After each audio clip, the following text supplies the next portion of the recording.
a podcast by respiratory leaders for respiratory leaders. This is RT Sidebar. Stay tuned.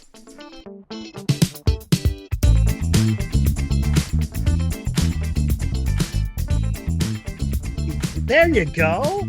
Oh. I do it again. Oh. Welcome to the love of RT Sidebar. I'm here in Jersey.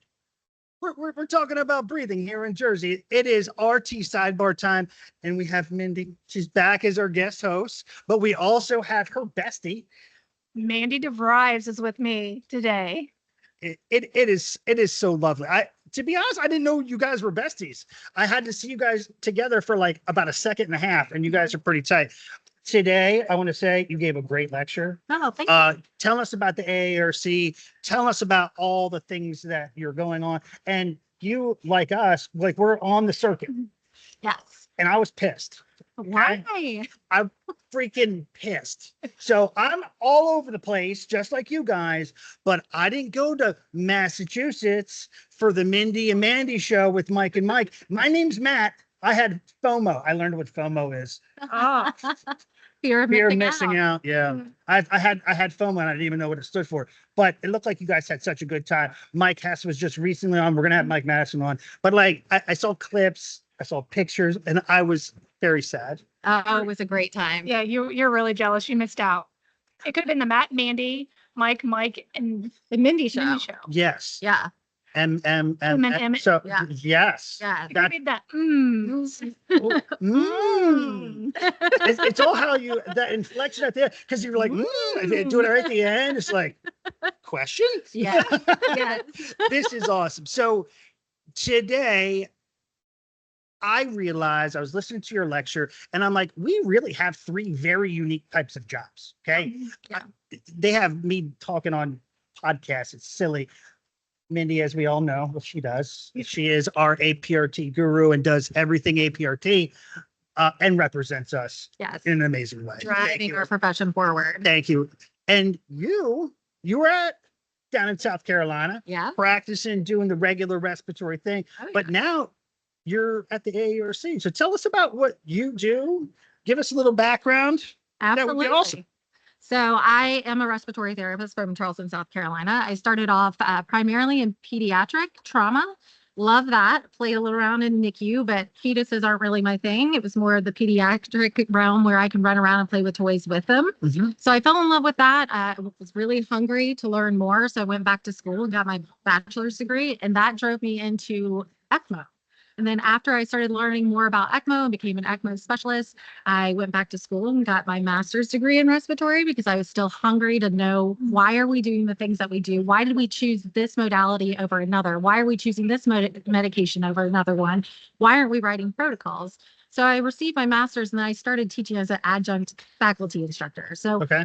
all in just a few years, but I dabbled in enough to really kind of get a really good sense of our profession. I love that. And then I was lucky enough to be offered the job at the ARC, and I am the Vice President of Education and CRCE accreditation. That's a mouthful, but it's all things continuing education. Long titles. Yeah. Lots of responsibilities. That's how it usually works.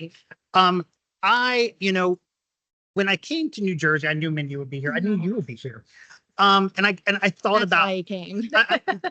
He come from yeah, that. that's show. kind of, but our unique stories. I got to hear your story today, and your story is a great story. I've heard Mindy's story.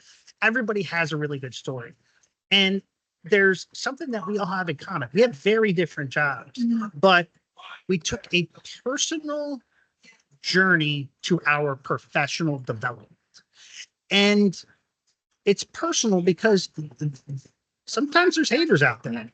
Absolutely.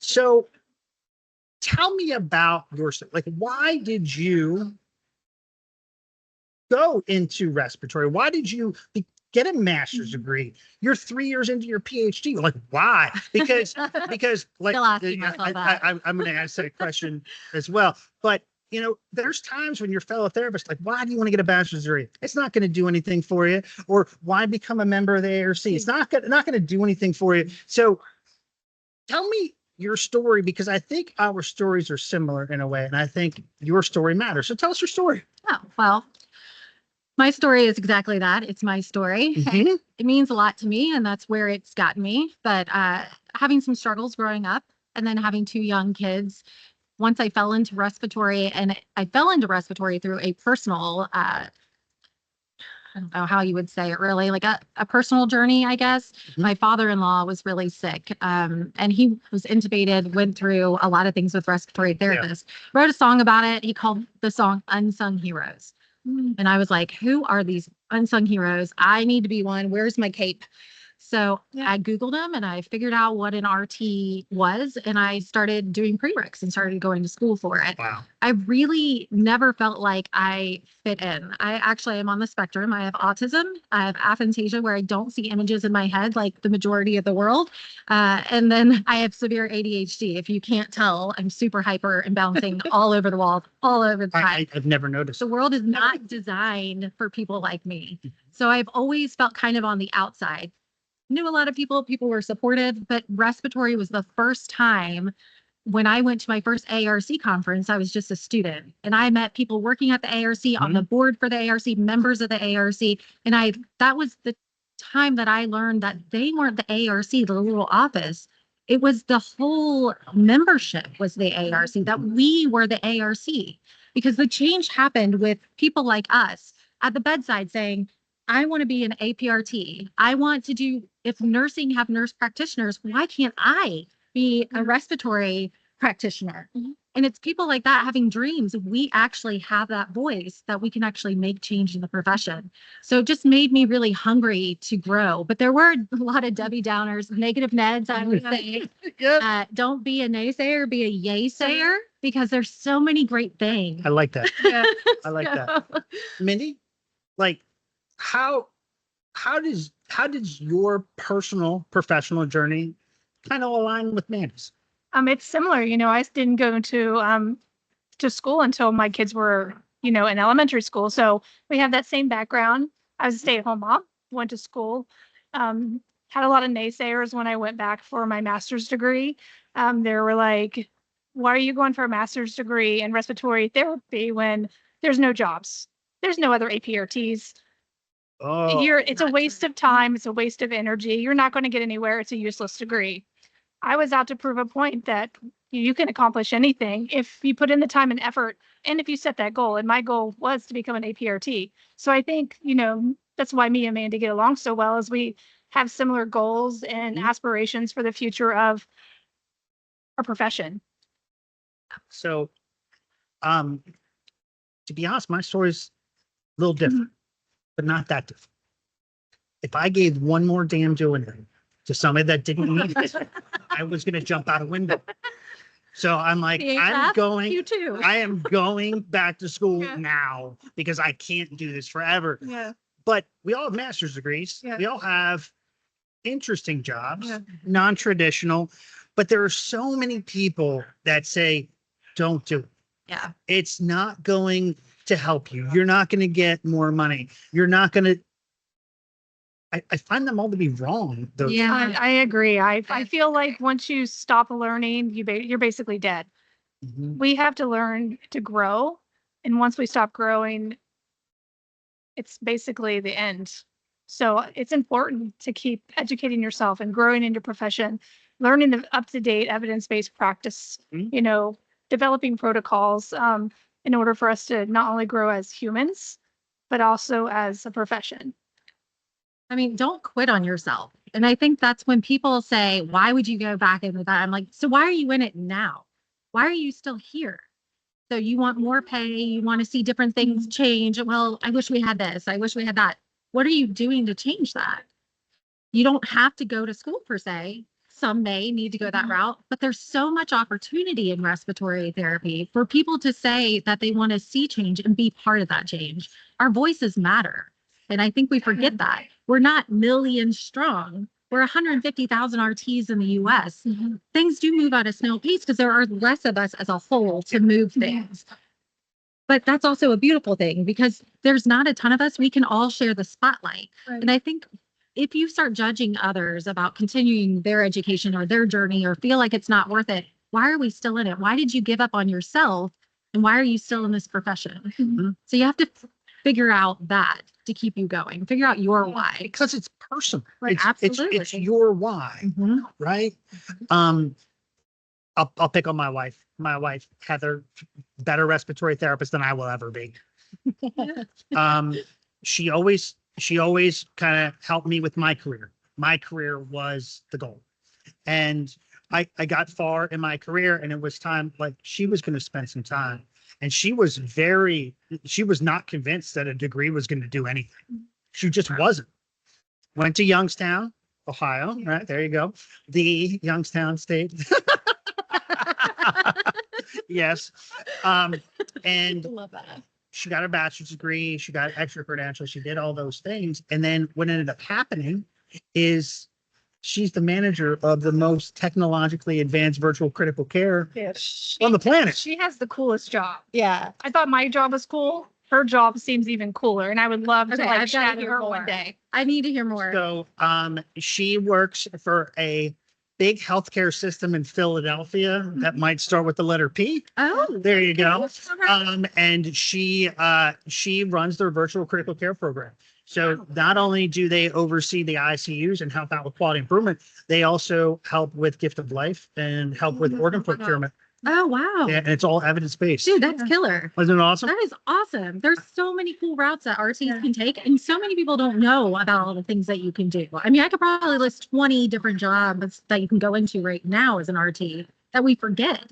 And I don't even know about that one. That's awesome. Isn't that cool? Yeah. There's a couple really big ones. Atrium Health has one in Carolinas, and then there's one, Kim Benyon Oh yeah. at Intermountain has one that's pretty awesome. So let's talk about things that you can get into.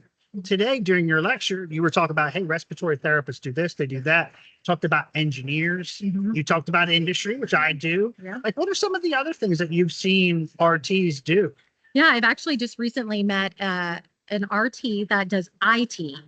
And we think about, RTs, we're in charts all day long. All day So long. Epic and Cerner and all these other EMRs. So they're called different things, the different EHR, EMRs. But people that actually do the back end side of creating charting for respiratory therapists. Mhm. You got to be an RT because you have to understand that, but you also need the technology side. So I just met some RTs that do that.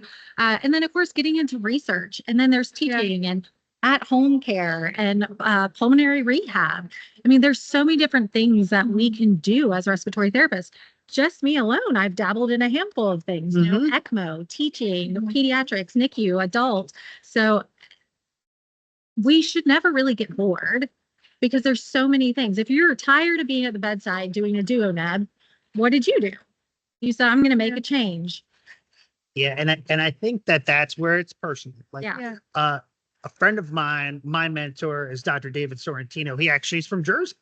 And he told me once, he goes, hope is not an action plan. Yeah. That if you want things to get better just because you think they should, they're not going to get better. Right.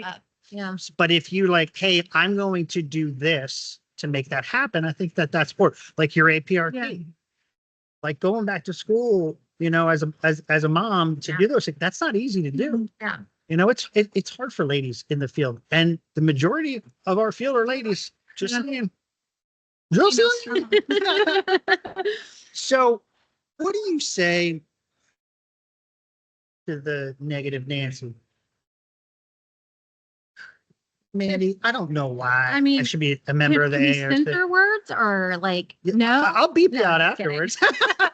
Just kidding. You can't. Don't admit to crimes. Yeah, no. Don't that's admit to true. crimes. True. Yes.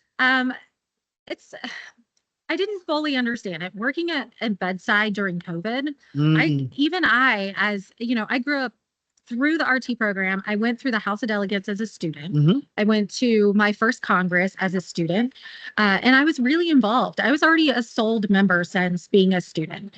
But during COVID, I kind of was like, where's the ARC? But then coming to the other side at the ARC, I realized they were always there.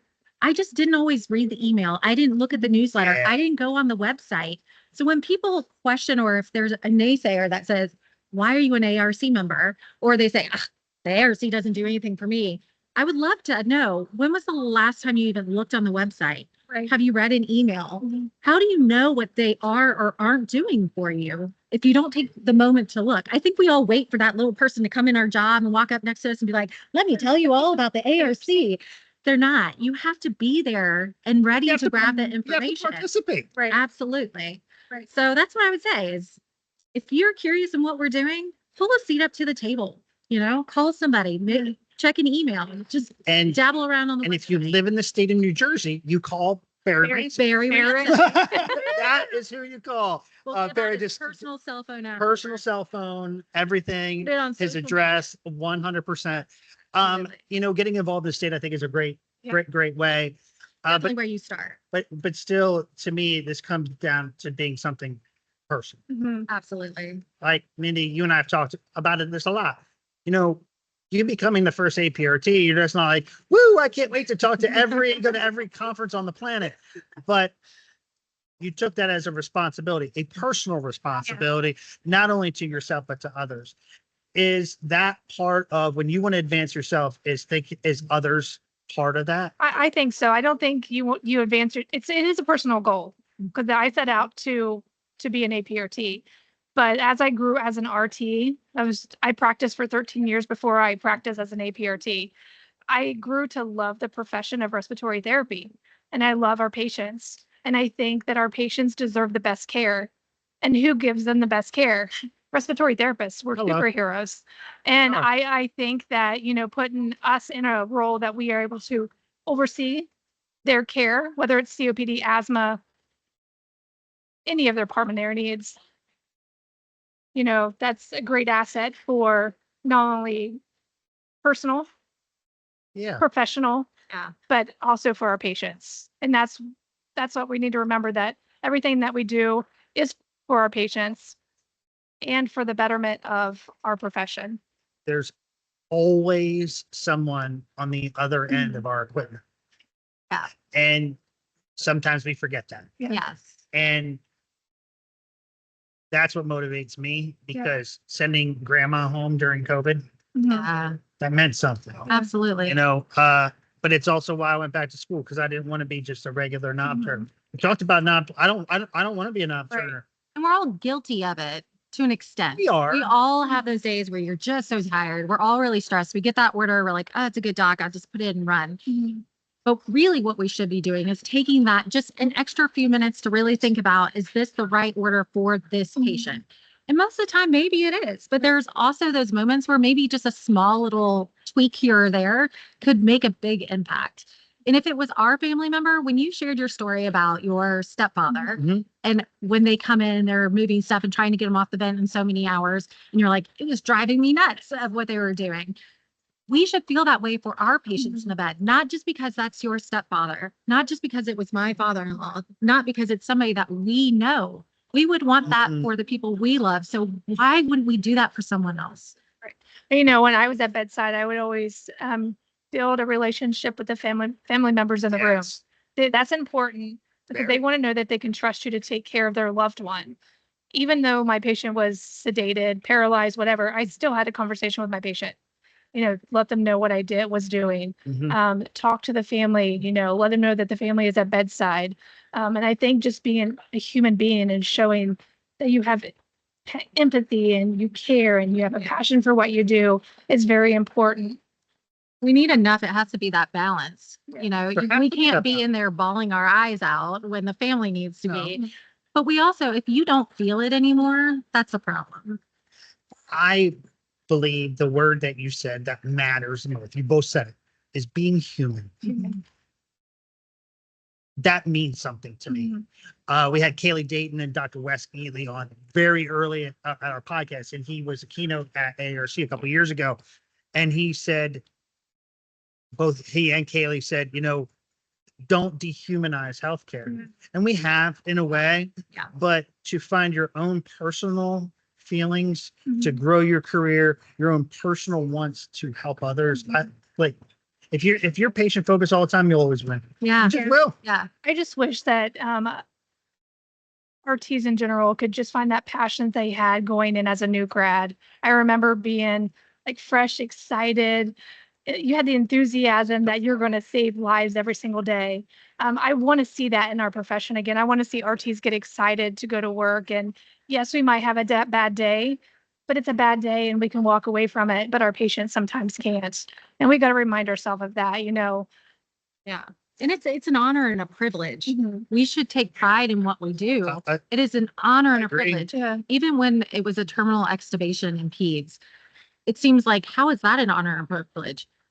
We have the opportunity to make that moment a Mhm. little bit easier for either that patient or that patient's family. Mhm. I get chills talking about it Yeah. now. I get choked up because I've been a patient in the bed. I've had family members. I've been on both sides, and I see what impact a good and bad Mhm. healthcare employee can make in somebody's life. Yep. I had severe postpartum after I gave birth to my first son, and it was because of a nurse. A nurse came in. She was not part of interdisciplinary round, so she didn't know it was a high risk. She didn't realize it's a first-time mom, and her negative attitude and comments put me in a spiral. Like I was like, now the baby's crying because I'm his mom. Like you go through these things when your body is changing, your hormones are changing, all of these things. And in hindsight, I realized how much impact that nurse had on my life Mhm. for days, weeks, months after. What have I ever done that? Was it a positive impact to a patient? Was it a negative impact? Was there a day that I rushed out and somebody needed that extra minute that maybe they need the confidence for their CF treatment to be better at home? Mhm. There are so many moments that we could truly make a positive impact that we should embrace and have pride. And this is what we have the opportunity to do. So, Mindy, you and I have talked about it. We talked Mhm. about it on one of your exclusive podcasts that we had Yeah. with you about the people around you helped build you. Your husband Jason's here today. Yeah. We're super excited to have him and get to meet him. You talked about your family building you up. But as I'm sitting here in New Jersey at the society, a lot of your family are the people you work with because you spend Oh, yeah. 30 of your life together. How do we make sure we're creating a positive impact to our families as well? Mhm. Because everyone has influence. Right. It's your choice whether it's going to be positive or negative. Mhm. Yeah, I think, everyone knows that my family has always been the Ohio State University. That's just my family. But my family has grown. I took a big leap of faith to take this job in Baltimore.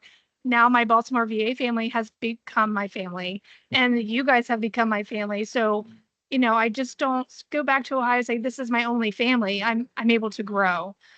Listening, being compassionate to others if they have questions about, how do I get to be a AP or T, or how do I get to be a VP of education? So I think just coming in, listening, having a positive attitude, um, grows your family and makes other people happy. Mhm. And I think that's important. I think that is the takeaway from this Yeah. is surround yourselves with people Mhm. that are going to build you. Yes, build each other up. Build Don't each- tear each other down. Yesterday, Kim Benyon, friend of all of us, we Yeah. love Kim. Phenomenal. We love Yes. Kim. She posted something on LinkedIn and said, if your circle's not building you, find another circle. Yes. Yes. Yes. So I think the takeaway is make sure your circle is building you. Find your why. Yeah. Make sure it has a human aspect. And then love the people that are around you that Yeah. build you. Absolutely. That's wonderful. Yeah. Thankful. So now that we're all in love Yeah. and everyone's you. happy, Love you guys. I want to, made my It's day. The Because, Mindy and Mandy show. Mindy and Mandy show. yeah, Mindy, Mandy and Matt show. and Matt. And Matt. Shout out to Tony Polito. He goes, what's your name? Antonio. What's his name? Matt. That is great. It was one of the greatest days. He still reminds me of that. So when we talk about friends, we talk about the people. I want to hear some shout outs. I'm going to shout out to New Jersey for, having me here at the conference. I'm actually the keynote speaker tomorrow, which I'm very excited about. I think it's probably the loudest crowd, the most crowd, I should say, that I'll talk to so far this year. So 400. 400, that's a lot. So That's a lot. yeah, It's big like- shout outs in New Jersey, Society of It's Respiratory New Care. Jersey. They come out for respiratory therapy. Andy, shout out. I have to love on, of course, the state societies, But the ARC office, the executive office, they're small but mighty. There's only about 30 of us there. But being able to be a respiratory therapist and come into the executive office and feel so supported and loved is something that not many will get to experience. And I am so grateful for that opportunity and for them to allow me to do things like this, to follow my dream, to be passionate and to support that. But also to all the volunteers that make up the ARC. The delegates, board of Yeah. directors, all of them are volunteers. We have great leadership at our board of directors, especially we have President Carl Hinkson right now. yeah. He'll be rolling off in November. We'll welcome President Dana Evans. And they have known me since I was a student in the House of Delegates. So having that kind of come full circle and be able to kind of give back to a profession that's given me so much more it's incredible. So those are my shout outs. And to Joel Brown over there. So I couldn't emphasize this enough. If you haven't been on the ARC website, you're being silly. The clinical practice guidelines, SESG, those two alone are worth membership in its own. But ARC University. ARC University, there's so much to offer. Respiratory Care Journal. Just get on the website, check it out, see what other people are doing. Listen to RT Sidebar. Right. We'll be your family. Yeah. We'll build you up. I love it. My shout out is to our other host, Dr. Jonathan Butler. He's starting his new gig at Kern Hospital in Bakersfield, California. JB is moving right now. So wow. JB, we love you. Good luck at Kern. Kern's lucky to have you. Oh, that's So next podcast, I believe, is going to be a little Anna and Matt show. Ooh. We haven't heard from Anna in a little while because she's been busy doing marketing, everything, as that's what she does. But we're going to get back to like a little brother-sister conversation. So we're super excited about that.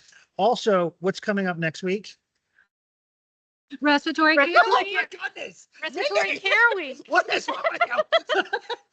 I had to think of the ready. Let's Hey, do it. my brain has been completely full and booked. So Yes. forgive me for a second. Happy Respiratory Care Week a little bit early. Yes, But it is absolutely. Respiratory Care Month. So we have to remember that we need to. Respiratory Care Month. Yes. But honestly, it's Respiratory Care Year because we are special and we should celebrate it daily.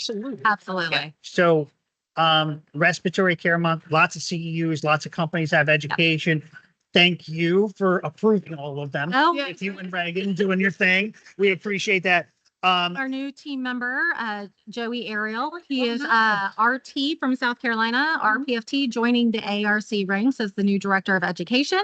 And Reagan is been promoted to our director of continuing respiratory care education accreditation, our gold standard in accrediting. So really awesome team, but we need more. So you guys come and volunteer and help out.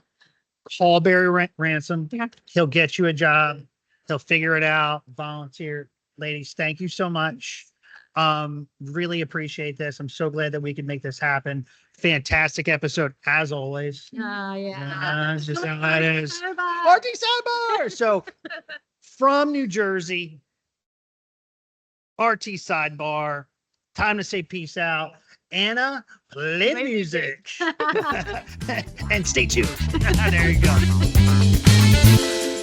Vapotherm does not practice medicine or provide medical services or advice. Any clinical recommendations provided herein are solely those of the speaker. Practitioners should refer to the full indications for use and operating instructions of any products referenced before use. Pavlichko and Hayes are employees of Vapotherm. Butler is a paid consultant, and our guest is not compensated.